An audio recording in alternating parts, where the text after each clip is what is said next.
વડોદરાના ભાયલીના લાભ એલિગન્સમાં બિલ્ડર સામે રહીશોનો મોરચો. રૂપિયા 1.7 કરોડના મેન્ટેનન્સ અને અધૂરા કામો મુદ્દે રોષ. વડોદરાના ભાયલી વિસ્તારમાં આવેલા લાભ એલિગન્સ પ્રોજેક્ટના બિલ્ડર સામે રહીશોએ ગંભીર આક્ષેપો કરી GUJRERA સમક્ષ કાર્યવાહીની માંગ કરી છે. 2023માં પૂર્ણ કરવાનો વાયદો હોવા છતાં પ્રોજેક્ટ હજુ અધૂરો હોવાનો દાવો છે. રહીશોનો મુખ્ય આક્ષેપ છે કે બેઝમેન્ટની રિટેનિંગ વોલ બહાર તરફ વળી જતા સ્ટ્રક્ચરલ સલામતી જોખમાય છે.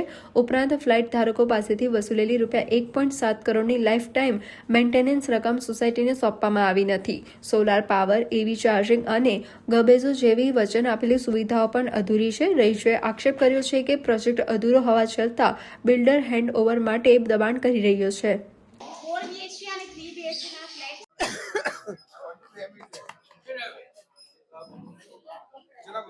નિશાન શાહ છે એને બધા ફ્લેટ મેમ્બર્સને કીધું હતું કે 2023-24માં આ ફ્લેટની સ્કીમ પતી જશે. તમે જોશો તો રાત્રે 8 વાગ્યા પછી અમારાથી લેડીઝથી બહાર નથી આવતું કેમ કે સેફટી વોલમાં એને સેફટી વોલ કરી નથી. બાજુમાંથી ઝઘડો કરી બિલ્ડરનો આજે અમારા બધાનો હાડ બની છે. બધા લોન લઈ અને ભાડાના ઘરમાંથી આવેલા છે. 1 GRના ફ્લેટની આ આપે છે અમને ગંદી સાઈડ છે. કોઈ પણ એન્ટર થાય તો કોઈ ગામડામાં એન્ટર થયું હોય એવું લાગે. આ બધા ફ્લેટ્સની કિંમત 1 CR થી વધારે છે. કશું જ એને ડેવલપ કરેલું નથી. ટેરેસ પર એઝ ઇટ ઇઝ એને ટાઇલ્સ લગાવીને આપી દીધી છે. તો એને કેવું અમને આવું કીધું શું કરાવે કે ટેરેસ ગાર્ડન આપવાના છે. છેલ્લા 15 દિવસથી જે વરસાદ પડે છે એમાં બધું પાણી ભરાઈ ગયું છે અને નકલી ફંગસ થઈ ગઈ છે. તમને જોવા બતાવ્યું હતું એમને અને એમને કીધેલું હતું કે આ સિંગાપુર સ્ટાઇલ ટેરેસ ગાર્ડન તમને રેડી કરીને આપશે, ગજેબો આપશે, બહુ મજા આવશે ટેરેસ પર, લિફ્ટ ટેરેસ પર. આમાં જોઈ શકો છો કે અહીંયા જે છે ને ત્યાં કાચ ગ્લાસ આપ્યા છે, હવે એ આપવાની ના પાડે છે. અત્યારે તો હજી ઓછો વરસાદ છે, પણ જ્યારે ફૂલ વરસાદ આવશે તો એ પાણી સ્ટેર પરથી ઉતરીને અમારા ઘર સુધી આવશે. એ તમે જો રિસ્કી કેટલું છે. પ્લસમાં અમારું ડેમેજ બી થાય છે, બિલ્ડિંગ બી ડેમેજ થાય છે, બધું છે. કોઈ સ્લીપ થઈ જાય, એજેડ છે, બધા છે. પ્લસમાં તમે સફાઈના નામે જોવો કંઈ બી સફાઈ નથી. બેઝમેન્ટમાં જાઓ બધે લીકેજ છે અને હવે તો એ અમને મળતો બી નથી કે અમે એની ઓફિસે જઈએ ને તો એ ભાગી જાય છે. એટલે બિલ્ડરનું નામ નિસર્ગભાઈ અને હસમુખભાઈ છે. કેટલા ટાઈમથી તમે રહો છો? અને મારે 1 વર્ષ થવા આવ્યું છે. ના, કંઈ બી નથી, આમાંથી કંઈ બી નથી. એમ્યુનિટીઝના નામે બી તમે જો હવે આગળની તમારી માંગણીને શું રહેશે? બસ અમને જે બ્રોશરમાં છે, જે જોઈને અમે ફ્લેટ લીધા છે, બસ એટલું અમને આપે. બાકી અમારે કંઈ બી એક્સ્ટ્રા નથી જોતું કે ભાઈ અમને આ આપો, અમને આપો. જેટલું લખેલું છે ને એટલું આપો તો બી ઘણું છે. એ બી હવે એ આપવા તૈયાર. મારું ઘર બીજા માળે છે. બીજા માળા પર 10મા માળેથી મારે નથી કાચ પડ્યો તો નીચે ગયા સપ્ટેમ્બર 2025માં. સપ્ટેમ્બર 2025માં કાચ ઉપરથી પડ્યો મારી ટેરેસમાં. રેલિંગ તૂટી ગઈ છે. હજુ સુધી રિપેર કર્યું નથી. જ્યારે પૂછ્યું એને તો કે આ ટફન ગ્લાસ છે, આ કાચ સુસાઇડ કરે છે, એની જાતે કાચ સુસાઇડ કરે છે અને આ બીજી વખત ઇન્સિડન્સ પડ્યો છે. ઉપરથી કાચ પડે છે તો પણ કોઈ રિપેર કરવા વાળું નથી, કોઈ જોવા વાળું નથી. 1 વર્ષથી એમને વસ્તુ એમને જ પડી રહી છે. અને સેફટીનો બીજો કન્સર્ન છે. આ દિવાલ છે એની બહારથી લોકો આવીને અંદર ઘૂસી જાય છે અને રાત્રે ત્યાં લોકો બેસી રહે છે, દારૂ પીએ છે. અમે કમ્પ્લેન કરી છે, અમારી પાસે ફોટા પણ છે, અમારી પાસે પ્રૂફ પણ છે અને તે છતાં પણ કોઈ સાંભળવાનું નથી. આ દિવાલ ઊંચી કરવા માટે ઘણા વખતથી કીધું છે, એ કરતા નથી. એટલે સેફટીનો સૌથી મોટો કન્સર્ન છે અહીંયા આગળ. CCTV કેમેરા પણ હમણાં અહીંયા 2 દિવસ પહેલા જ લાગેલા છે અને એની પહેલા જ કોઈ કન્સર્ન નતા. લાભ એલિગન્સ, નિસર્ગભાઈ શાહ. માંગણી એ છે કે ભાઈ જે બાકીના કામ છે, જે એમણે કમિટમેન્ટ લીધું છે અને 2020-21 થી જે પ્રોજેક્ટ ચાલુ કરીને આપણે કમિટમેન્ટ લીધું છે એ પ્રમાણે પ્રોજેક્ટ કમિટમેન્ટ પ્રમાણે પૂરી કરી એ આપણી રિક્વેસ્ટ છે. આપણે રેરામાં કીધું છે, એમને ઘણી વખત મિટિંગમાં પણ ઇન્વાઇટ કર્યા.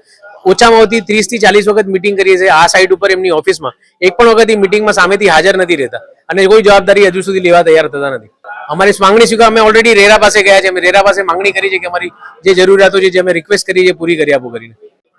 મેં મારી વાઈફને આ ફ્લેટ ગિફ્ટ આપેલો છે અને અમે જૂન 2025માં ફ્લેટનું રજીસ્ટ્રેશન કરાયેલું અને વિશ્વાસ ઉપર કે કામ થઈ જશે. પછી 3 મહિના પછી બી કામ નથ્યું, ડિસેમ્બર લગી બી કામ ન થયું અને હજી ઘણું બધું કામ પેન્ડિંગ છે.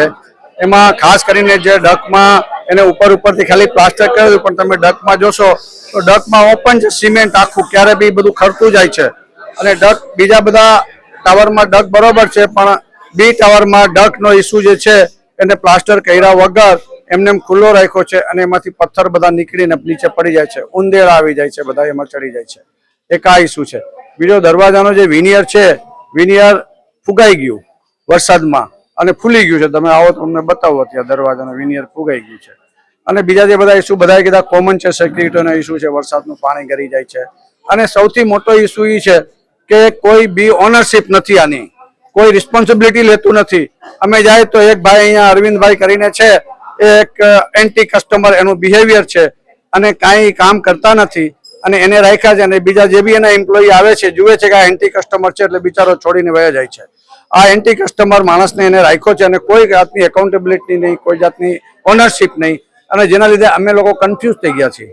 અમે રેરામાં ગયા, અમે લીગલ એક્શન લેવા માટે બી તૈયાર છીએ, તમને બોલાવ્યા અને હજી બી જે બી સ્ટેપ છે, કારણ કે આ ફાઇટ અમે છોડશું નહીં. આ ફાઇટ અમે બધા એજ્યુકેટેડ માણસો છીએ, અમારે જીવનની બધી કમાણી આમાં નાખેલી છે.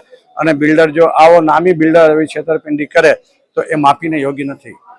બરોબર, આ અમારી કન્સર્ન છે. સિટીમાં પણ કઈ બરાબર નથી કે તમે બાથરૂમના નળ જોઈ લો કે કાંઈ પણ જોઈ લો, કાંઈ પણ એકદમ પરફેક્ટ કાંઈ નથી. બધી લીકેજ પ્રોબ્લેમ છે, બધાને કંઈક ને કંઈક ઇસ્યુ. હજી આ બિલ્ડિંગને 2 વર્ષ જ થયા છે, 2 વર્ષે હજી આમ નથી પોકા થયા તો પણ બધું હજી એવું ને એવું જ છે અને બધાને લીકેજ પ્રોબ્લેમ થાય છે. અમારી માંગણી છે કે અમને જે કીધું છે એટલું તો તમે આપો, અમે એમથી વધારે તમે નથી માંગતા, પણ તમે જે કીધું છે કે જે બ્રાઉઝરમાં લખેલું છે એટલું તો તમે અમને આપો. અને એની માટે પણ અમારે કેટલું બધું ડગડવું પડે છે, કેટલું બધું એની માટે કરવું પડે છે. એટલી લગભગ અમે 15 થી 20 વખત એની ઓફિસે ગયા હશું, પણ અમને કાંઈ એને જવાબ જ નથી આપ્યો. સાઇન પણ કરી દીધી કે આ તારીખે બધું પૂરું થઈ જાય, પણ હજી અમને કાંઈ આપ્યું જ નથી.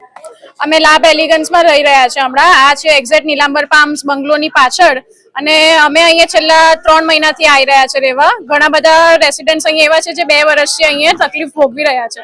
મેઇન મારો મુદ્દો એ છે કે અહીંયા બેઝમેન્ટમાં તમે જોશો તો તમને લાગશે કે આ કયું બિલ્ડિંગ છે, આપણે 10-15 વર્ષ જૂના બિલ્ડિંગમાં રહી રહ્યા છે. અહીંયા એટલા બધા લીકેજીસ છે, ખુલ્લી પાઇપ્સ પડી છે, ખુલ્લા વાયર્સ પડ્યા છે.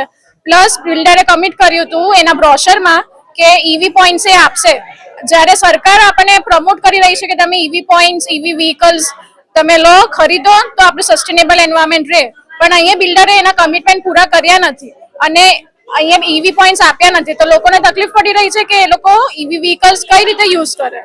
બીજો પોઈન્ટ એ છે કે એને કમિટ કર્યું હતું કે બેઝમેન્ટનું પાર્કિંગ એ અલોટ કરશે, પર ફ્લેટ 2 પાર્કિંગ આવશે. જ્યારે અહીંયા નીચે તમે જોશો તો તમને લાગશે કે અહીંયા 128 પાર્કિંગની પોસિબિલિટી છે જ નહીં. અહીંયા પોસિબિલિટી એ નથી કે કાર પાર્કિંગની એટલી બધી સ્પેસ નથી, તો 2 અલોટમેન્ટ પાર્કિંગ તો પોસિબલ જ નથી. પ્લસ એ અલોટમેન્ટ પણ હજી સુધી નથી થયું, તો જ્યાં જેને જગ્યા મળે ત્યાં એ વ્હીકલ પાર્ક કરે છે, તો એ પાર્કિંગની સમસ્યા ઊભી થઈ છે. પ્લસ અહીંયા તમે જોશો તો આ કિડ્સ પ્લે એરિયા છે, ત્યાં અહીંયા કેટલી બધી લીલ છે. અહીંયા ચોમાસામાં છોકરાઓ રમે કઈ રીતે? અહીંયા કાર્પેટ હોવી જોઈએ કે ત્યાં છોકરાઓ ઇઝીલી પ્લે કરી શકે. આ એક છેતરપિંડી જ છે. જે પ્રમાણે લખ્યું હતું, રેરામાં રજીસ્ટર થયું છે, એ પ્રમાણે તો બિલ્ડરે કમિટ કરવું જ જોઈએ અને આપવું જ જોઈએ. અને આ જો છેતરપિંડી ચાલશે તો અમે હજી રેરામાં તો કમ્પ્લેન કરી જ છે.